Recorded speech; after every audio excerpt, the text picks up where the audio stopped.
Good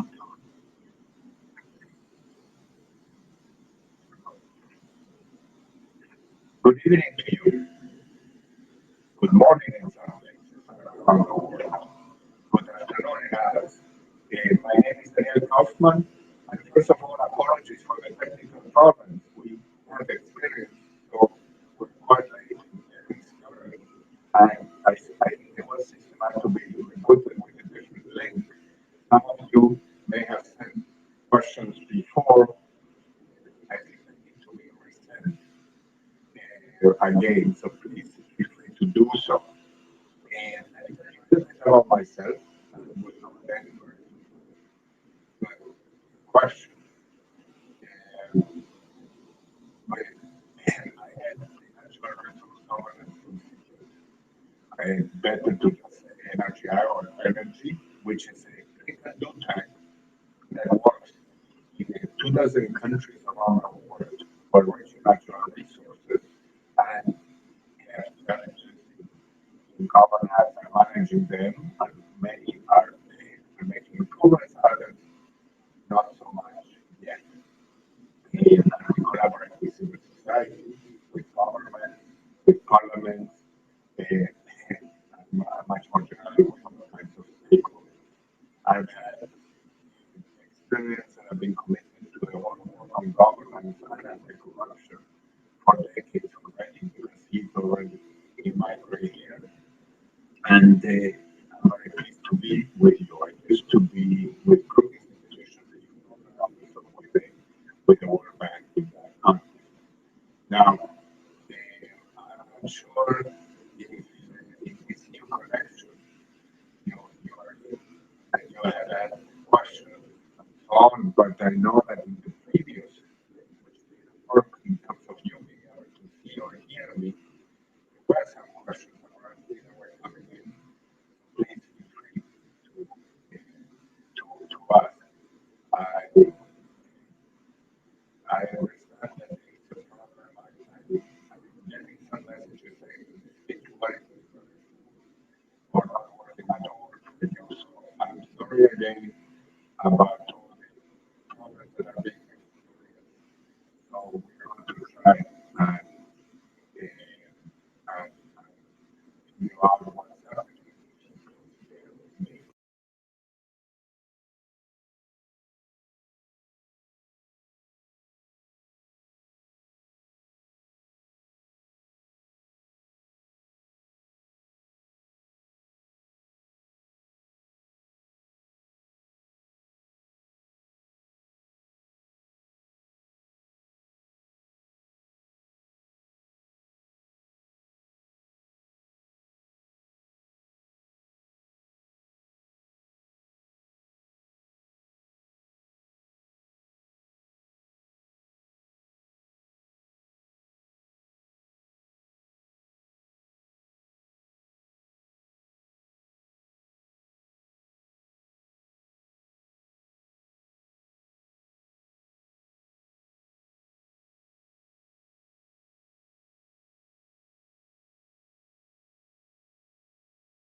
Again, very sorry for the problems being experienced. We're trying to fix this and see what we can do about it. I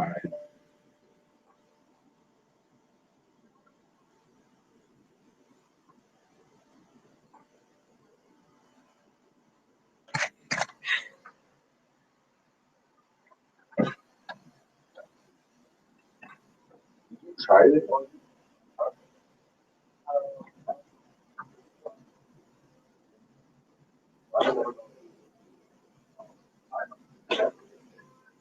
It didn't work. And what does she say now? What do you think?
Hello again. Apologies again. I don't know if with this technology I've just put on with the mic. Now it's one can hear much better. Um, if any of you is online still, I really appreciate it. Again, let me introduce myself. I'm Daniel Kaufmann. I'm the head of the National Resource Governance Institute, which so the acronym is NRGI, or Energy, a think and do tank, global, independent, not-for-profit, and we help countries who are very rich in natural resources and are developing them. I hope now it's better for you because of the issues of technology. I know that many of you had questions in a previous link, but because there was no video then and little audio, it was the whole system was rebooted. So any questions that you sent earlier would have been lost. So if you have any questions for me now, please feel free to ask them, but you have to ask them again.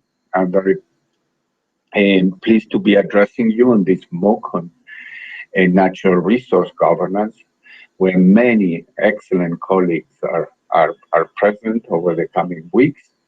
But in my case, the topics are on transparency, on accountability, and on governance in natural resources, presenting the broader framework about it. Again, I'm not sure that you can hear me well. I'm still with you and being patient, but I think there is a serious issue with technology. So we will be checking and coming back in one.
So now some questions are coming in. Maybe it's working better. I hope so. And one of the questions that has come in is whether, in my opinion, it comes um, from Mr. Bradman. Um, if the U.S. is an example of a country that has used governance in the resource governance management to help develop the well-being of its citizens, there are many minorities that are still struggling in some community. Well, just in brief, the U.S. is a highly developed country with many sophisticated systems that have been developed over the centuries, particularly including in terms of rule of law, and also a lot in terms of voice and democratic accountability, but far from perfect. In fact, nowadays, much closer to a model of good governance are found in the Scandinavian or Nordic countries or countries like New Zealand, and that's why they rate at the top in governance indicators.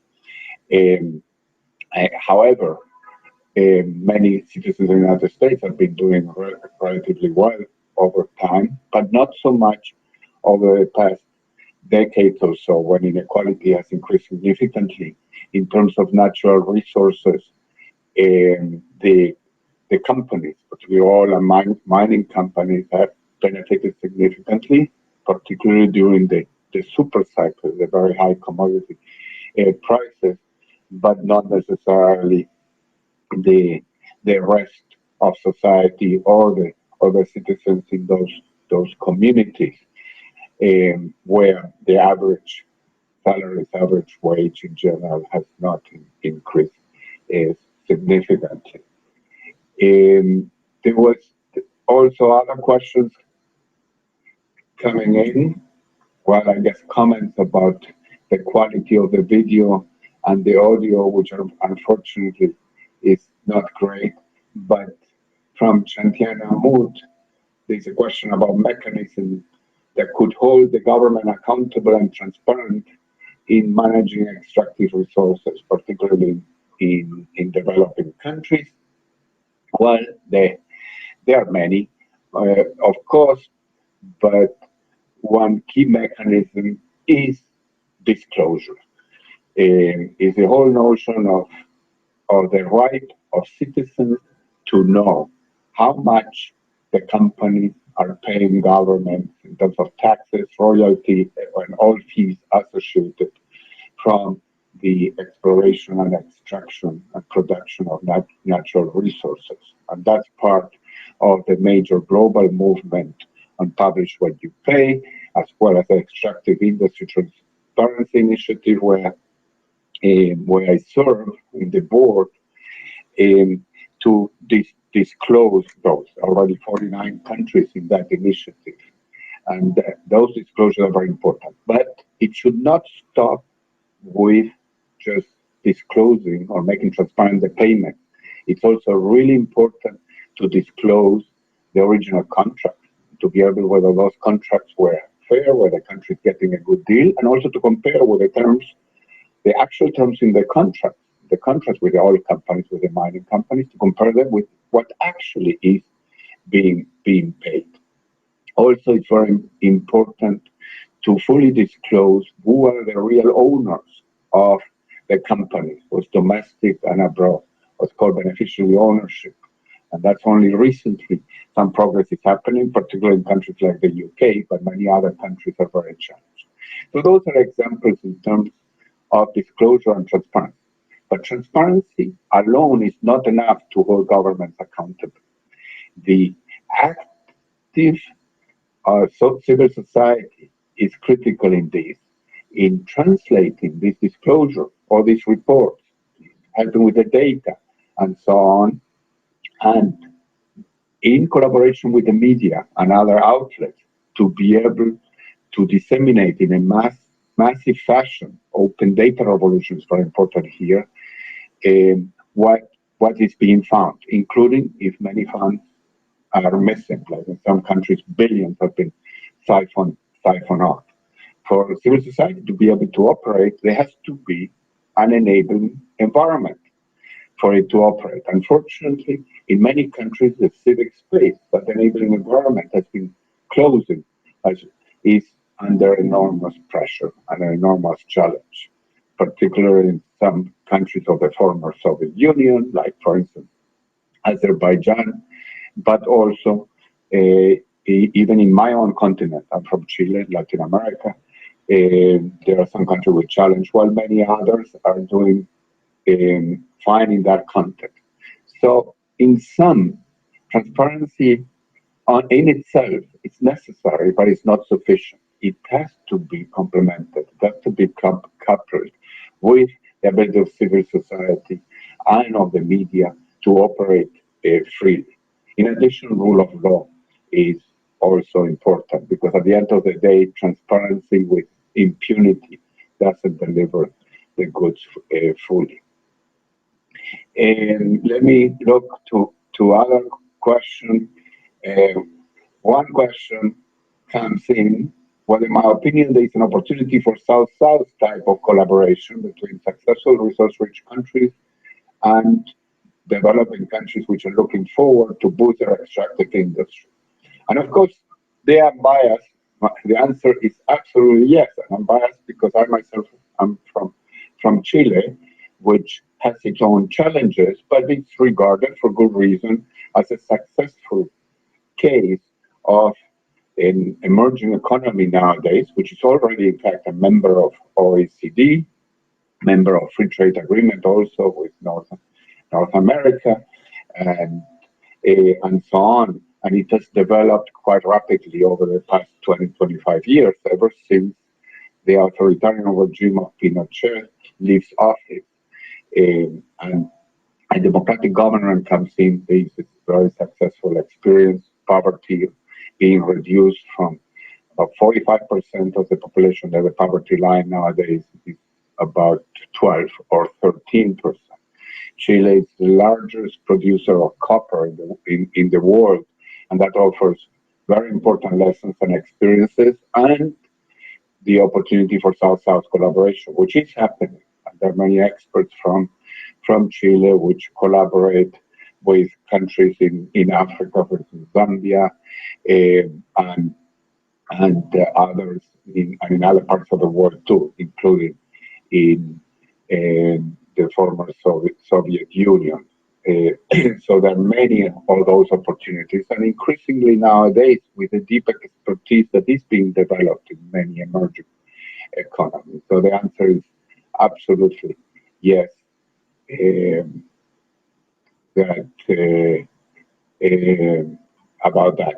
There's another question from Karina Mizorenko for me to comment on the energy politics in Russia. Whether I think that nowadays,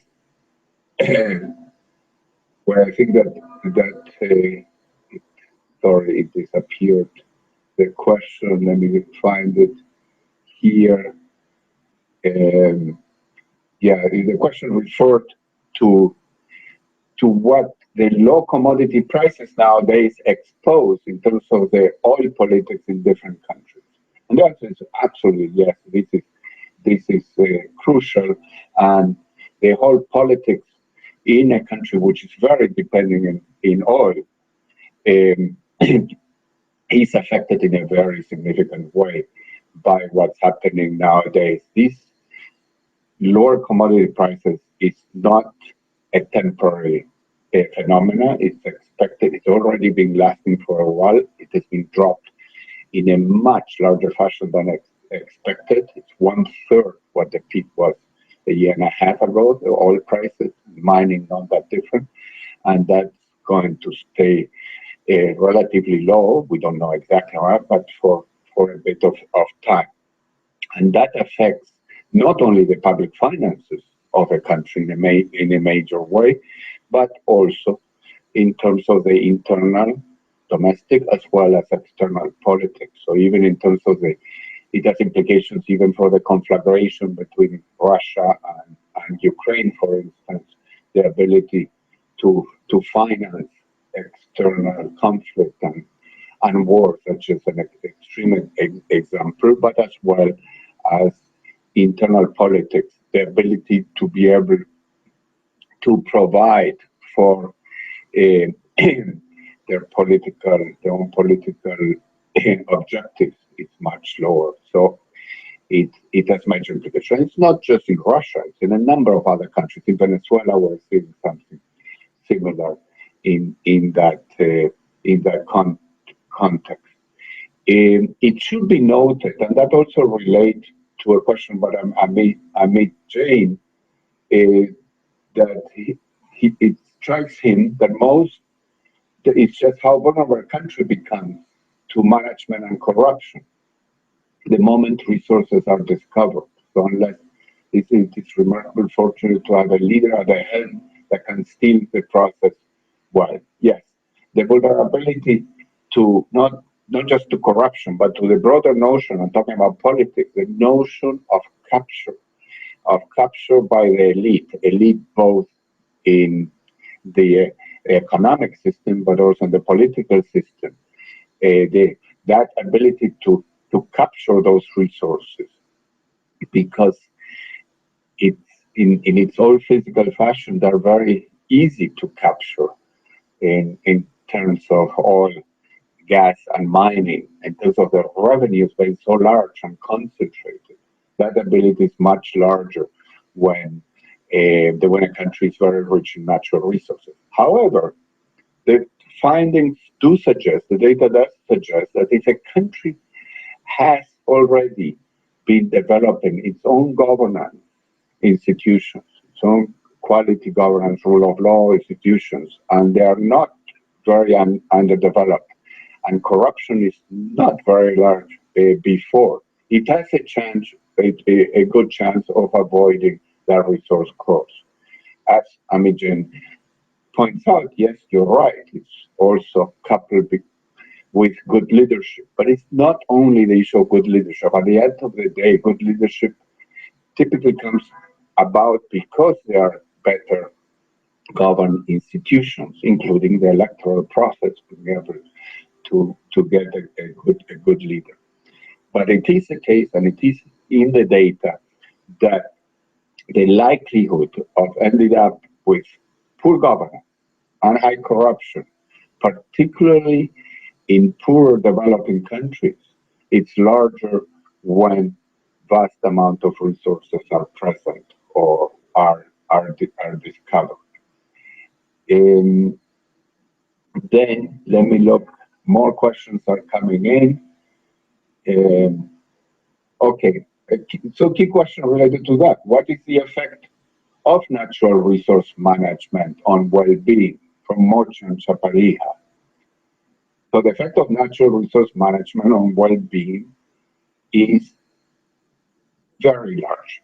In essence, countries that can manage well their resources and exhibit good governance in the use of these resources, first in attracting, in getting it out of the ground and using them well and using them for development, can benefit their citizens in a much larger way than countries that do not do that. In fact, on average, we find what I showed in the MOOC itself, the 300% development dividend of good governance, meaning that countries that can govern well and have rule of law and use resources well, in the long term can have income per capita which is 3 times larger than countries that do not manage it well. The difference of having $3,000 per capita per year or $9,000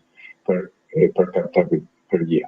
That takes a long time, of course, to reap these benefits, but the benefits are enormous and are at least as large for natural resource-rich countries, this dividend, these benefits, as for other countries. Then let me look at some other questions that are coming in terms of, I got a thank you note from Amit Jain. Let me look at others.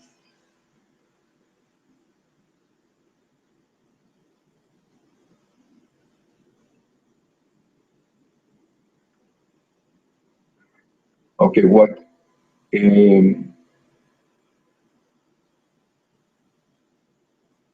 you know that I addressed already?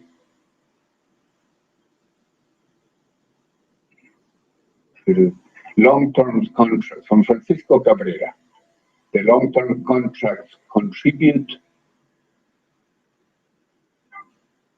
whether they contribute to cooptation, why to keep long-term contracts?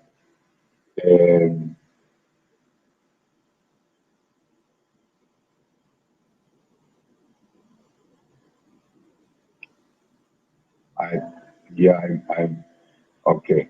Why don't take out all oil at once instead of fostering speculation? Why don't they not bear the risk? Well, other MOOC sections and other experts are going to weigh into the whole issue of what's the optimal strategy for extraction and then for development in terms of the oil sector. But obviously, it's first, it's not optimal. It would not be optimal from an economic standpoint to try to take it all out at once, and certainly not at current prices.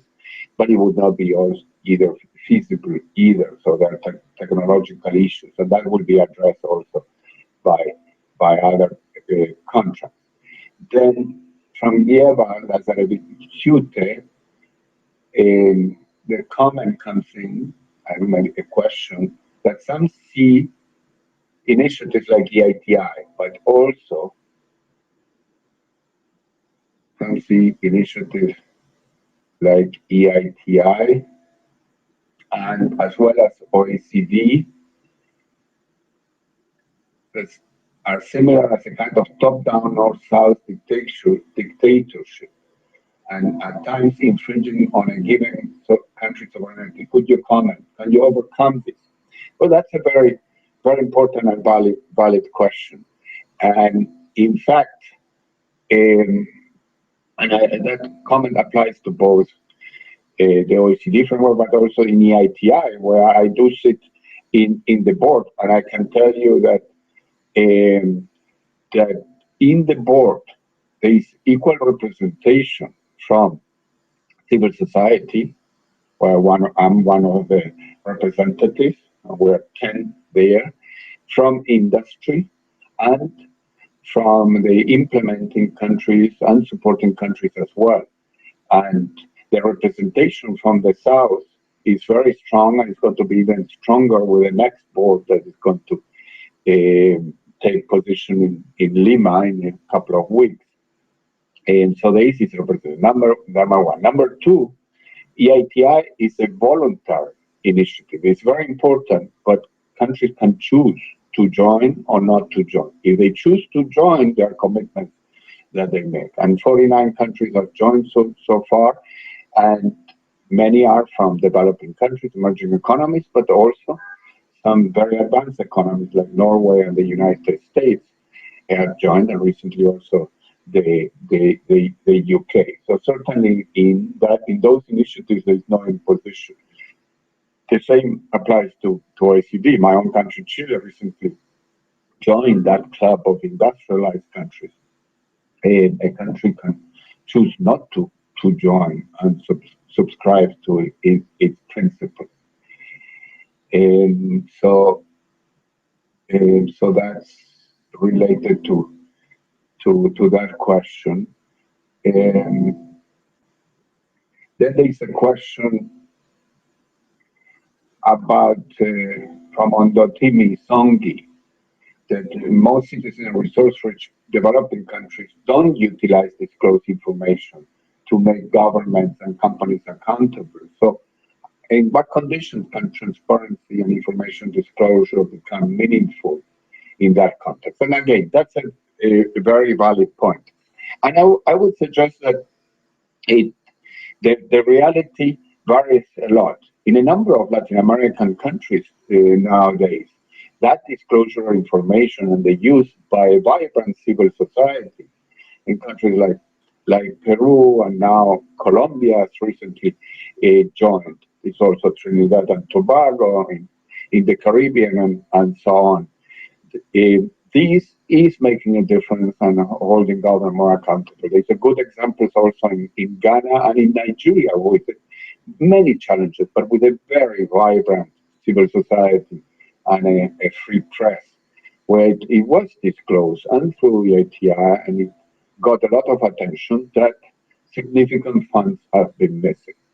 Now, in other countries, there is a long way to go still, both in terms of the ways of disseminating all this information in a much more massive way, fashion. And in fact, in that context, in our organization, we're now entering the whole field of open data officials, making all this data and information much more user-friendly, much more digestible, readable, and used to be used massively, including by the media, as well as initiatives like EITI at the national level, to go to the subnational level, to go at the local level, and disseminate much more, including through just town halls and workshops. Like we are supporting initiatives like that in Myanmar, for instance, and there will be also in other countries. So it's a very valid question, but let's keep in mind this whole movement of transparency and disclosure is relatively new. They want about a decade old. So let's learn from the mistakes made, but as well from countries where this is working, and we need to do much more. We need to be mindful also that in many countries, internet penetration is still relatively low, and especially when it gets outside of the capital. So using also community radio and other mechanisms and television in some cases is very, very important as well. So that's a very valid point, and I think we all need to work much more. To give an example, Vanessa Montoya says now, to give an example, in Colombia, we're implementing the EITI, which stands for Transparency in the Information for the Extractive Industry. The disclosure of the report and data are available. Also, we're implementing a map of royalties program. So thanks a lot, Vanessa. And yes, we are collaborating with your country and with all of you. And this is an example where it's going. So again, that goes back to an earlier question that one of you asked, the South-South collaboration. And in fact, the Extractive Industry Transparency Initiative offers that opportunity of major exchange of experiences and also technical assistance across different countries from the South. And now, Francisco Cabrera again, what's the meaning of transparency change with climate change and inequalities coming next year? I think that there are a number of aspects there, but let me just comment that the new reality and the new agreements related to climate change, where implementation still needs to take place, but there's a major commitment by almost 200 countries around the world to do something about climate change and reduce the carbon emissions. That's a historical commitment that just happened in Paris, and that's have implications, obviously, for natural resources, particularly in the oil sector, which is carbon intensive, and of course coal sector. So I think, and then you asked about transparency. I think the lessons learned on transparency in natural resources, there are quite a few lessons which are very important for climate change-related disclosures, including possibly for EITI, and we're going to be discussing that in the future regarding having disclosures regarding emissions. So companies making much more explicit environmental disclosures. Again, Colombia is a pioneer together with the Philippines in EITI in trying to put these environmental issues into that. Next, these concerns about climate change should come to the fore. The climate change commitment also will have very serious implications for some countries in terms of what's the so-called stranded assets. Some of the oil under the sea, under the ground, may not be viable or economic in the future, and because of the climate change commitment, to take it eventually out on the ground. So to disclose what are these stranded assets and then what a country may receive in terms of compensation from the very significant fund that has been committed for that will be important. So we will need to work much more on the implications of climate change in this. And let me see what else is coming in.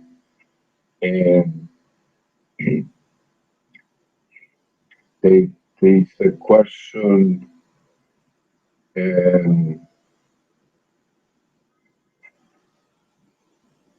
Would you recommend sovereign wealth and heritage funds to countries with new discoveries? Is a question. What are some of the challenges and benefits of the establishment of these funds? Well, in general, we we do offer recommendations about instituting sovereign wealth funds in countries that are rich in natural resources. And that would include also in countries that are new explorers. However, that may not be the first priority in terms of governance natural resources this very moment when the commodity prices are just so low, and one has to be very careful in not trying to populate that fund, or worse, some countries borrow to put money in a new sovereign wealth fund, and they borrow at very expensive expensive rate, while right now the development needs for expenditures for current spending and current investment in these countries, which are very challenged fiscally due to low commodity prices, are much larger. What makes sense is for a new country that sees now the opportunity under low commodity prices, and because there is an environment to make some reforms, it makes sense to consider what legislation is needed for mining oil and gas in terms of the whole framework to regulate and for contractual issues, but as well as potentially creating the appropriate legal framework for sovereign wealth funds, but not necessarily to jump immediately in terms of implementation and trying to significantly fund that fund, given the current reality of low prices. And so that would be my suggestion on that issue. And there are some additional comments about resource curves coming in from Amit, as well as some that are saying that the video is not okay or the audio is not okay. Others are saying it is okay, and they are very appreciative. Luis Ramon Aguilera, for me, being patient and trying in spite of the technological issues. I really appreciate your patience. In fact, let me be very frank. I wish I was talking to you in person. I'm very accustomed to interact with students and many other participants in an open setting. I was just at the university the other day giving a class. This is new for me to have to talk all the time, and of course I can see the questions through Google Hangout. So it's useful to communicate with people like you in so many different parts of the world, but I wish I could hear you. And so I don't know if more questions are coming in, and because we're getting close already to the hour, even though we started late, but they had mentioned that we may stay for 45 minutes anyway, so it's already a bit more than 40. Rhea Brathwaite is asking about Brazil. And Rhea is saying the Natural Resource Governance Index listed Brazil as a transparent country. It's one of the most transparent countries. I lost you, Rhea. The questions keep jumping for some reason. Okay, I have you back. Sorry. So in terms of institutional legal setting, reporting practices, and so on, Rhea is asking me,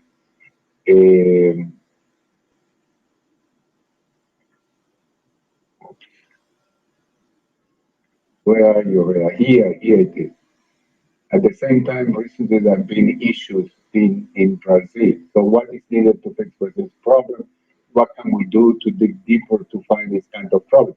Okay, Brazil is it's a fascinating case study. I think Brazil, it's a great country. It has encountered a major governance and corruption challenge. It's very well known by now, Petrobras scandal, through its one of the largest, the largest corporation in the country, the oil company.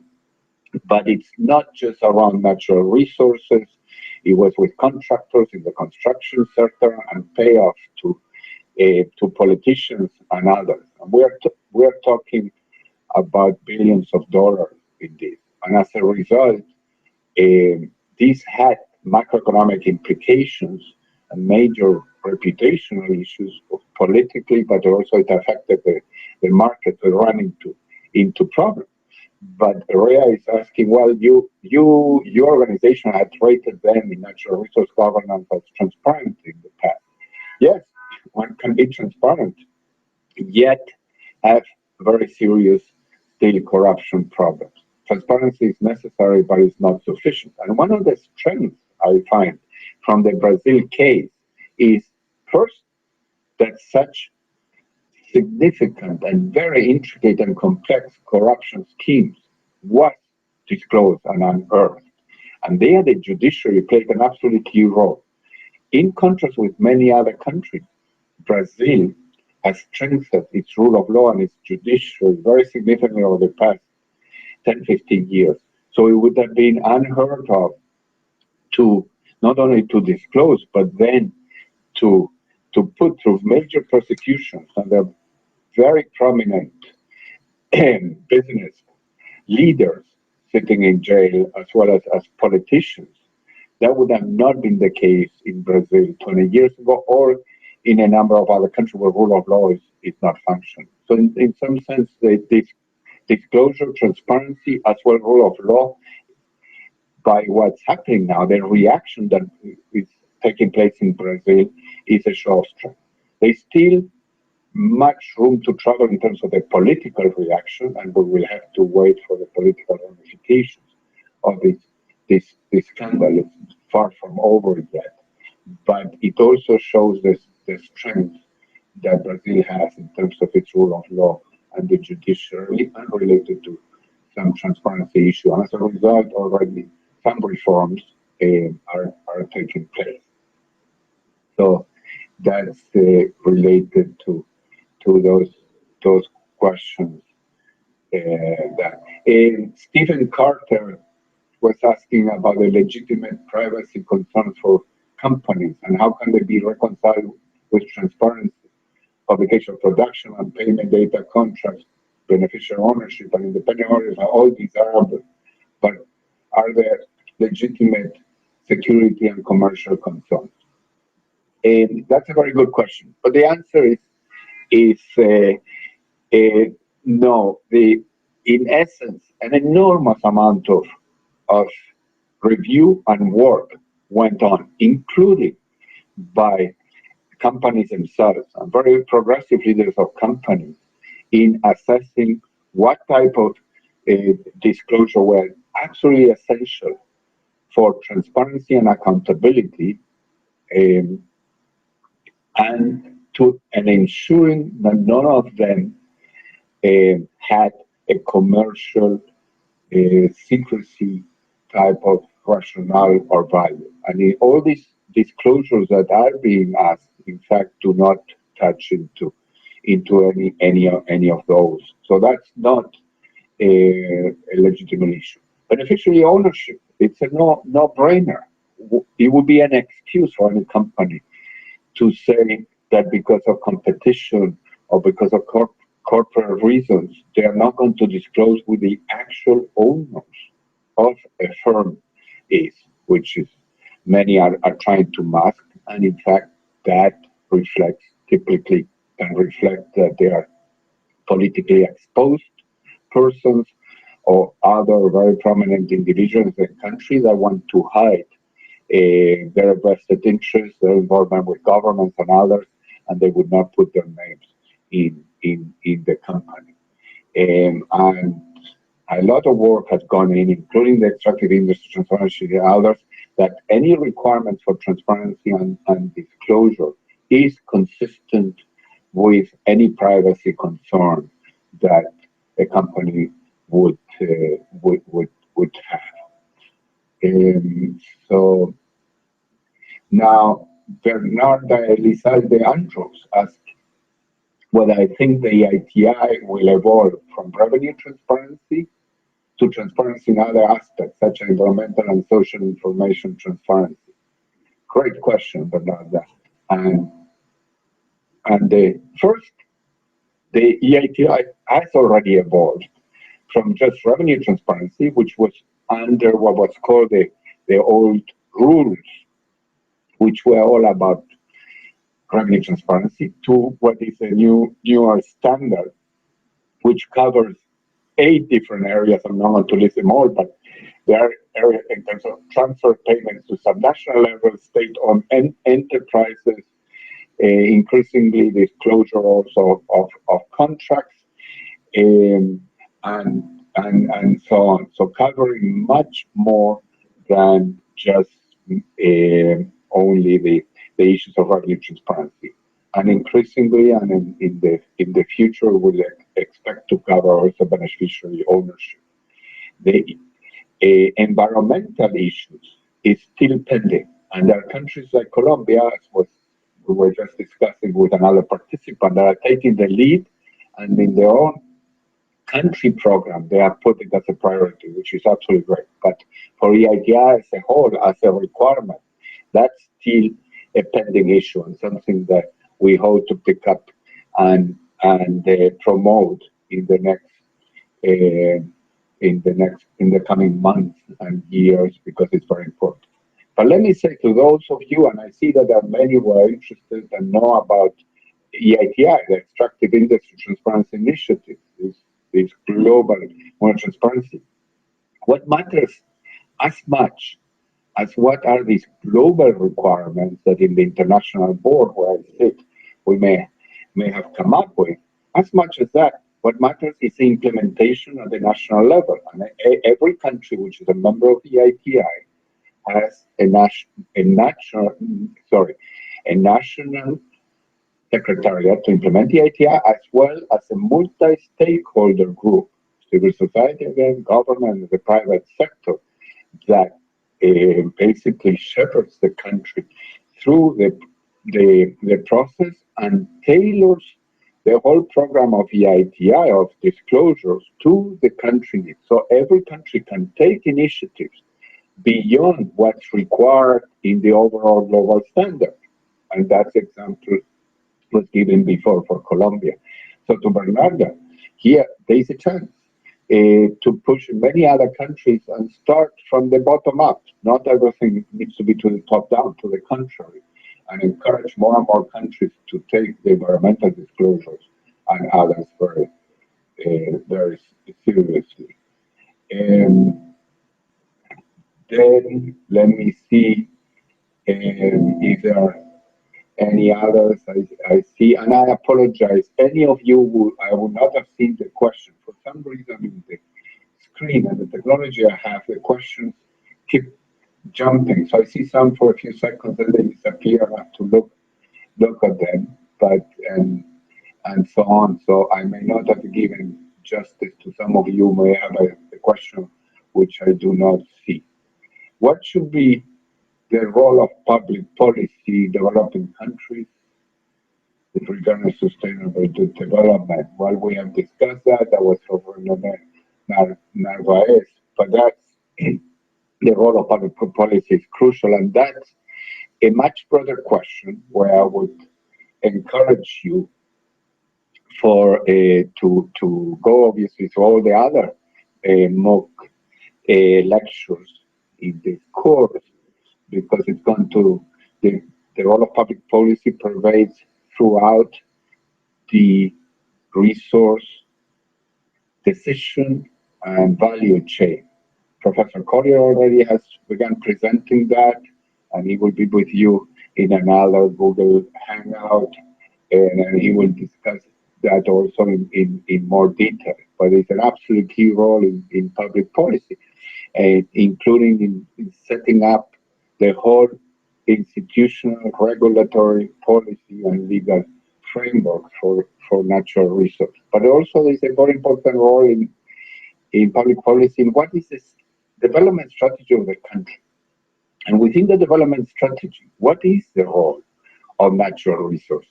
And that's a very important question nowadays, because some countries, until not long ago, may have thought that the only engine for development and growth for the country would be oil or gas or mining.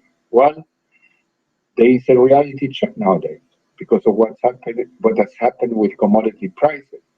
It's a rude reminder that diversification of the economy and being able to adapt and also count on other sectors is absolutely critical. If you couple that reality of lower commodity prices, the need for diversification, with the reality of the challenge of climate change and reducing carbon emissions, it has to be a much more balanced approach and not being overly dependent or depending solely on natural resources, which some countries have done. That allows me to go back to the earlier question also about Russia and the problems that countries are experiencing. The resource-rich country or oil-dependent country, they are experiencing serious challenges due to the drop in oil prices, also mining. But there's a significant variation in terms of some countries which are experiencing a real crisis because they were not well prepared for the major downturn, versus countries that have been much better managed and much better prepared. And there are countries like Chile, including Bolivia, countries that are way better prepared, versus countries like Venezuela or Russia that are encountering more significant issues. So it's very important also to learn the lessons from countries that have fared very differently, even though the two types of countries may be resource rich, depending on how well they were managed, they were governing the resources, well prepared, what kind of sovereign wealth fund they have, how are they using those resources, and so on. So there are lessons in that context as well. Okay, I think we are coming to an end. It's basically an hour since we finally connected. I hope we can connect in the future again. But I wanted to thank everybody for the patience of sticking with this in spite of the serious problems the first 20 minutes. And I know that some of you are still experiencing some problems, but you keep writing, including I appreciate the thank you notes and so on. And let's hope that we're going to interact in the future. And please stay committed and stay in touch, not only with MOOC and the course, but with this very, very important priority, which is improving governance, also anti-corruption, transparency in natural resources, which is arguably one of the most important development challenges faced by countries, not just about oil, gas, and mining. It's about well-being, about development, as many of you have commented. So again, let me finish now, but thanking you very much and all the best. And many of you, I know it's extremely late for you, or very, very early in the morning for many places in the world. So I just I say au revoir, hasta luego, muchas gracias, thank you very, very much. Bye bye.